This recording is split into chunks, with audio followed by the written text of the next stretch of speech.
Hola, buenas. Agradecer a Gesa la invitación. Bueno, yo les voy a contar, esta es una presentación que tengo, efectivamente, como ya decía Daniel, es, es más bien el cierre, no solamente de un proyecto FONIS, particularmente de un proyecto FONIS, ¿no? Que vinimos trabajando el 2020, 2021, 2022, que se llamó Transmisiones de Dinámicas Alimentarias en los Entornos Domésticos, pero también yo creo que es un cierre de 10 años de otros FONIS anteriores que han venido como instalando o robusteciendo, ojalá, una línea que tiene que ver con mujer, alimentación y pobreza, yo podría decir, ¿no? Quiero dar las gracias también al equipo que me ha acompañado en esos 10 años, que es Paula Hernández, Isabel Pemyam y Lorena Rodríguez, ¿no? Bueno, solo como para referencias, mínimos marcos de referencias de esta investigación particular, que fue un FONIS, un proyecto FONIS, pero como les decía, aquí abajito, no sé si se ve el cursor, pero ya veníamos haciendo unos FONIS anteriores, ¿no? Entonces queríamos como pensar en los procesos de las transmisiones de las dinámicas alimentarias y particularmente nos enfocamos en los entornos domésticos, ¿no? En familias de niños con menores de 6 años, ¿no? En una comuna particular de la región metropolitana, que en este caso fue San Joaquín, ¿no? La idea de hacer este proyecto, ¿no? Tenía como varias aristas, ¿no? Y supuestos e hipótesis por detrás, y las quiero transparentar también. Creo que esto a veces uno no comunica y sin ir al choque con ninguna disciplina en particular. Hace rato que estábamos comunicándonos con las ciencias médicas particularmente, ¿no? Queríamos ver la posibilidad de cómo se hace una investigación transdisciplinaria o por lo menos interdisciplinaria, asumiendo algunos enfoques que no nos parecían desde las ciencias sociales tan factibles de poder estar profundizando en el fenómeno, sobre todo de la obesidad en la población, ¿no? Bueno, bien saben los que estamos acá, o si no lo saben, la última encuesta nacional de salud nos dice que el 74% de los chilenos tienen sobrepeso o obesidad. O sea, es el denominador común de nuestra población, más que la adscripción a una religiosidad, más que la adscripción a un equipo de fútbol, más que la adscripción a algún tipo de credo particular, ¿no? O sea, lo que más nos une a los chilenos son nuestra condición asociada al sobrepeso obesidad, ¿no? Y la verdad es que nosotros veíamos que la prevención se había puesto como en esta cosa de la educación nutricional, ¿no? Y ahí nosotros teníamos una crítica, ¿no? Sobre todo desde el equipo que veníamos conformando desde las ciencias sociales, que en realidad el trasfondo de esta educación nutricional que nos venían diciendo particularmente las ciencias médicas, ¿no? Había como un mensaje subyacente que nosotros las personas comunes y corrientes nos alimentamos mal, porque o no entendemos los mensajes o porque, digamos, desinterés, ¿no? Entonces también había un dejo ahí de que las personas comunes y corrientes había una cosa de tontera, ¿no? Particularmente también habíamos divisado de que había una homogeneización en los mensajes, ¿no? O sea, y que además en esta homogeneización del mensaje, como cooptado por el discurso médico-nutricional, era un mensaje normativo, hegemónico y jerárquico. O sea, haga ejercicio 150 minutos a la semana, ¿no? Era un mensaje muy dirigido a nadie, digamos, o a todos, pero con un mandamiento, con una norma, con una jerarquía que era incuestionable, ¿no? Y entonces justamente dejaba de lado cualquier diferencia, cualquier particularidad como la edad, como el sexo, como la territorialidad, la clase social. O sea, era el mismo mensaje. Las personas de Arica están recibiendo el mismo mensaje que las personas de Puerto Montt y Palena, o están recibiendo el mismo mensaje las personas de 15 años, las mujeres con o sin hijo, con o sin pareja. No hay una diferenciación en eso, ¿no? Había predominantemente un enfoque individualista, ¿no? Por lo tanto, de alguna manera también había una responsabilidad. Si usted tiene sobrepeso o obesidad, es porque usted no sabe elegir bien las cosas, porque usted no hace bien las cosas, porque, ¿no? Entonces, ahí nosotros apuntábamos más bien en cómo pensar un cambio estructural más que solo mensajes que apuntaran a conductas individuales. Y bueno, también teníamos esta como reparo, ¿no? A esta división sumamente dicotómica entre enfermedades, entre salud y enfermedad, ¿no? Y que entonces ahí se olvidan estas cosas que siempre lo decimos, pero que después no sabemos cómo agarrarlas, qué significan estos determinantes sociales de la salud. Yo creo que ya, como ya terminando este lugar, ¿no? Sí, nosotros, el equipo con el que estábamos trabajando puso un énfasis en el enfoque de género, ¿no? O sea, cómo es posible, digamos, entender eso que parece a veces muy abstracto, que se llama determinante social, que le decimos género. Entonces, ¿de qué manera esa, ese tratamiento diferenciado de hombres y de mujeres generan desigualdades e incluso generan dinámicas que son perjudiciales y que tienen un mayor impacto en los cuerpos de las mujeres, ¿no? Y ya también teníamos como hipótesis de que eso, más que solamente por condiciones biológicas, que las mujeres tienen más grasa en su cuerpo, ¿no? Tenía que ver con repartos culturales que eran totalmente diferenciados, desiguales, jerárquicos, que hacían que las condiciones de vida de las mujeres fueran peor y por lo tanto la obesidad solo estaba reflejando, era un síntoma de esa desigualdad inicial. Entonces, bueno, les muestro, nosotros nos focalizamos en San Joaquín. Particularmente la muestra de estudio tenía que ser personas que tuvieran hijos menores de 6 años, que vivieran en la comuna de San Joaquín, que fueran FONASA, y nos metimos, inicialmente esto lo ganamos antes de la pandemia, recibimos los fondos, nos pusimos de acuerdo y llegó la pandemia, ¿no? Entonces era inicialmente 36 hogares, pero como no podíamos entrar, nuestra metodología, la voy a explicar un poquito después, era cualitativa, era ingresar en las casas, tuvimos que hacerlo en 24 hogares, tuvimos que comunicarnos con el FONI, con ANIT, hacer todo esto, pero logramos insertarnos en la casa, esperamos que las restricciones sanitarias se relajaran un poco para poder hacerlo, y lo que ahí hicimos más bien, más que desechar el estudio, fue focalizarlo aún más para lograr esto. Entonces, esa era nuestra muestra de estudio y lo pusimos en San Joaquín porque era una comuna bastante representativa en términos de vulnerabilidad y pobreza. Nosotros estábamos focalizándonos, ¿no?, en familias pobres. Y lo que nosotros dijimos entonces es, vamos a ir primero, como era en pandemia, todo ese ingreso a las casas dentro de los entornos domésticos, o sea, íbamos a mirar cómo la gente cocinaba, qué desayunaba, qué comía, cómo lo hacía, cuáles eran los intervalos. Íbamos a estar en la casa, nosotros ya habíamos probado esta metodología bastante tiempo atrás.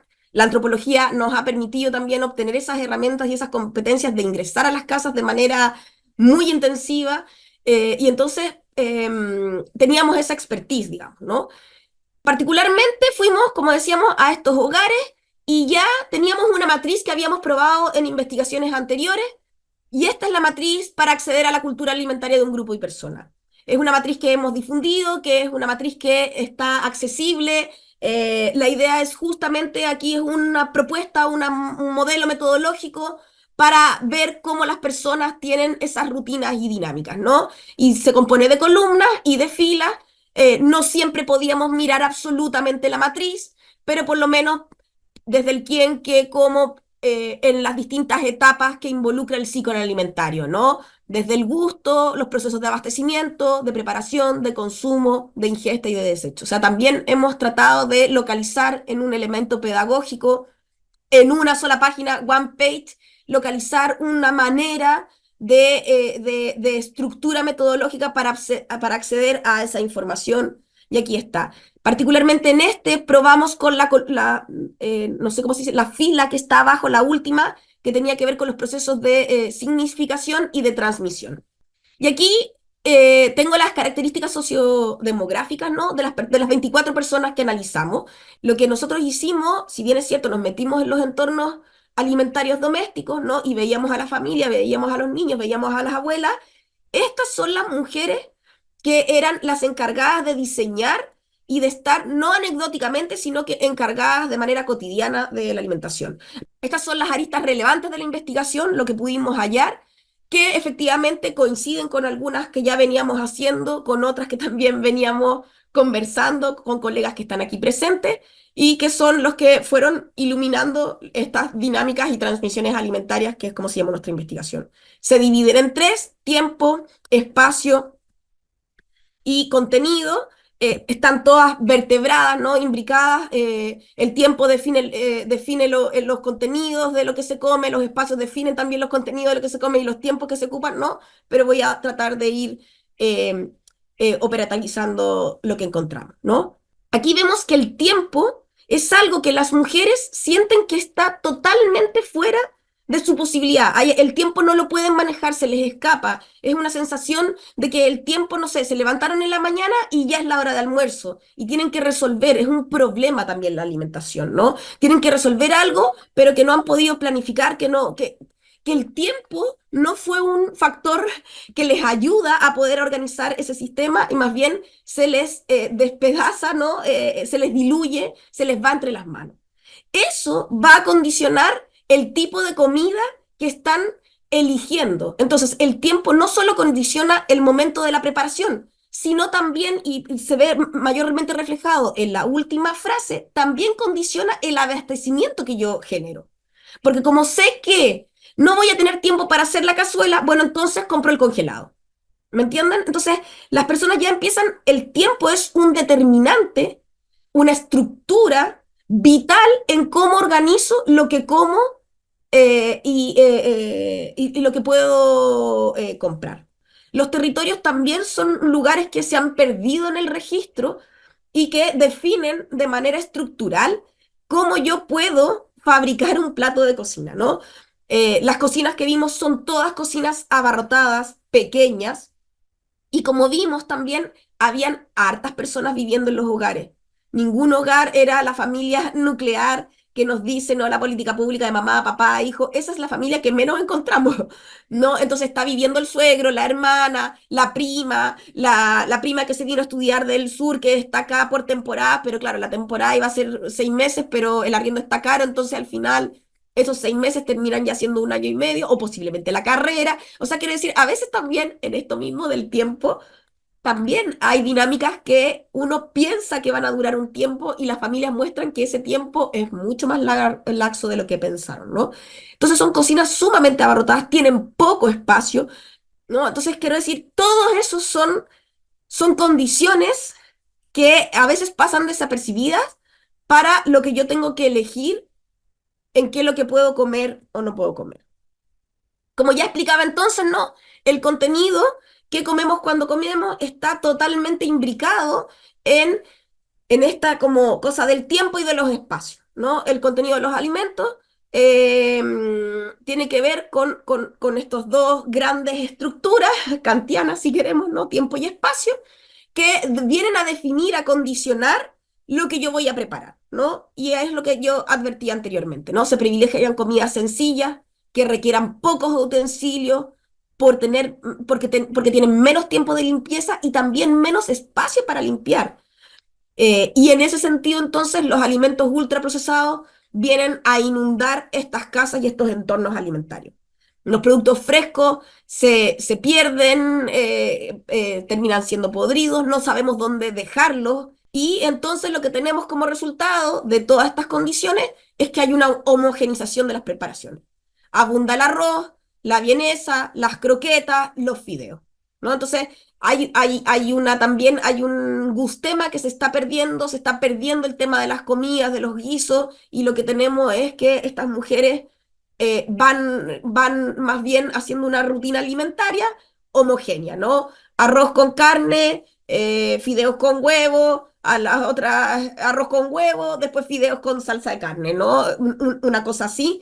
Y entonces realmente hay, hay incluso desconocimiento de productos alimentarios, ¿no? Por ejemplo, el zapallo italiano, no estaba eso. Después lo que encontramos es que había una estructura, hay instancias de ingesta, ¿no? Lo que vimos acá es que las ingestas principales son sumamente bien definidas por las personas, la organizan así, ¿no? Desayuno, almuerzo, once, y lo que vimos, el patrón que nosotros vimos más es 11 comidas, ¿no? Y cada uno tiene una estructura, el desayuno tiene una bebida caliente, un pan, lácteos, básicamente, ¿no? El lácteo está más adosado a los niños, el pan y el café para los adultos, pero más o menos hay una orden de tres grandes instancias alimentarias. Y son las las familias registran de mayor manera, ¿no? Y aquí solo quiero decir, bueno, ahí está el desayuno, fuimos describiendo, ¿no? Y, por ejemplo, mostrar dinámicas de cómo se toma desayuno, ¿no? Y la once yo diría que es como Y es 11 comida, ¿no? Donde, por ejemplo, a los niños pequeños les damos lo que sobró del almuerzo, o les damos un poquito de lo que sobró del almuerzo y un pan con, con jamón, ¿no? Estas son fotos que sacamos estando en las casas, ¿no? La bebida era un recurrente también en estas instancias alimentarias, particularmente, entonces ahí estamos mostrando. Habían familias que tenían cena, pero yo diría que eran las menos, ¿no? Esas son las ingestas principales, pero también tenemos ingestas secundarias, ¿no? Que están más adosadas particularmente a los niños y tienen que ver con las colaciones. Eso lo que se ha llamado merienda, es un tentempié. Y funciona en el entremedio, ¿no? Entre el desayuno y el almuerzo tenemos esta ingesta secundaria que puede ser un yogur, mayoritariamente son lácteos y frutas. Ese es el componente de las ingestas secundarias. Y también hay adultos, sobre todo los adultos mayores o que tienen, no sé, hipertensión y todo, que tienen como algún tipo de dieta sugerida por la nutricionista del consultorio, que ellos de alguna manera muestran un patrón de ingesta secundaria. Y la que se nos presentó, que también fue un hallazgo, yo diría de los más relevantes, fue estas ingestas accesorias y le pusimos accesorias, no me gusta tanto, pero bueno, así lo nombramos, ¿no? Que tiene que ver con estos consumos completamente invisibilizados y que son justamente los más complicados. Y en general las ingestas accesorias, el componente que tienen es básicamente productos ultraprocesados y que no registran su consumo. Entonces, efectivamente, había muchas mujeres que consumían en la vorágine del día y no se daban cuenta del consumo. Y por último, ¿no? Yo diría que ya tenemos sujetos que es muy importante, ¿no? Son actorías claves en esta organización de las dinámicas y de las transmisiones, donde la portera alimentaria, digamos, inunda la manera de pensar el funcionamiento en términos alimentarios, ¿no? Son a las mujeres que se les recarga, hay una carga mental de pensar qué voy a comer el lunes, el martes, el miércoles, el jueves, posiblemente, no es así, durante el fin de semana se relaje un poco la responsabilidad de qué es lo que se va a comer, pero nunca se desentiende del ciclo. O sea, puedo no cocinar, pero igual soy la encargada o tengo que saber que es, si el sábado alguien me va a ayudar a cocinar, tengo que tener los productos en la casa, porque si no, no se hace, ¿no? Entonces, la portera alimentaria es una figura clave que es la que finalmente permite que el ciclo alimentario se lleve a cabo desde el abastecimiento, preparación, consumo, limpieza. Nunca la portera alimentaria se escapa de las funciones, o sea, si no cocina, pero siempre lava, pero en general lo que veíamos es que las porteras alimentarias estaban en todo el ciclo alimentario toda la semana, ¿ya? Y eso tiene que ver y responde a un patrón de una división sexual del trabajo, donde la cocina, la alimentación sigue siendo una temática que se ha naturalizado y normalizado como una función de las mujeres, ¿no? PNUD en el informe de género que hizo en el 2010 ya señalaba que el 78% de las mujeres eran las únicas responsables de todas las tareas del hogar, así le llamaron, de todas las tareas del hogar, y yo diría que la que menos ha fluido en una redistribución es la alimentación. O sea, podemos fluir en la limpieza, en quién va a comprar, pero en quién prepara, quién ordena, quién estructura, planifica, sigue siendo la mujer, ¿no? Y nosotros lo vimos en plena pandemia, eso fue, yo diría, brutal. Pero también es bien interesante ver cómo los trabajos de hombres y de mujeres están divididos en términos de acceso o no a la alimentación. Yo, en lo personal, nunca he tenido un trabajo que tengo asegurado la alimentación. Y bueno, solo ya para ir cerrando ya, tenemos mensajes y transmisiones. Es muy difícil, uno dice, bueno, hay que hacer esta cosa de repartir y enseñar, involucrar a los niños y a las personas adentro de las cocinas, y se hace. Nosotros vimos que había, sobre todo en la pandemia, estas cosas como de ocio, de recreación, de vamos a hacer un quequito, eso pasa mucho, pero sí está puesto en una escena de recreación, de ocio, no es algo. No, ni siquiera las colaciones los niños piensan que es algo que tengan que hacer y disponer. Yo creo que nos viene mucho el mensaje de los años 80 de las quemaduras y de los accidentes domésticos, ¿no? O sea, todavía se piensa que un niño en la cocina es muy riesgoso, es muy, muy peligroso. Eso lo vemos así muy, y eso por lo tanto es una barrera de ingreso real y cotidiano de los menores de edad a la cocina.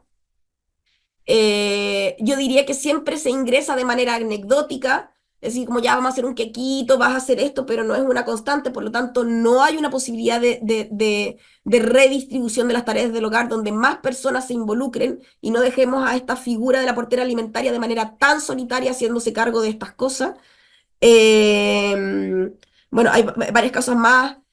Hay transmisiones inversas, o sea, no es solamente hay que sacarse esta ideología adultocéntrica, ¿no? Que se transmite de mujeres mayores o de personas mayores a menores de edad. No, hay mucha información que se está transmitiendo de manera inversa. El consultorio es una fuente de transmisiones de conocimiento muy importante que se puede tomar en cuenta o no, y la publicidad también es otra, ¿no? No sé si irme en estas recomendaciones, pero bueno, solo voy a decir un par, ¿no? Yo creo que es complejo a veces decir como, dime lo que comes y te diré quién eres. Creo que hay que empezar a decir, antes de decirme qué comes, cuéntame cómo vives. Creo que es un giro para la comprensión real de lo que tenemos ahora, de cómo estamos comiendo los chilenos y las chilenas. Eh, Creo que la consulta no puede ser el único espacio de diálogo, de estar entendiendo este fenómeno, ¿no? Y menos para pensarse como un monólogo homogéneo, estándar, jerárquico, normativo, que además las mujeres siguen identificando que cada vez que van a la nutricionista o al médico son retadas.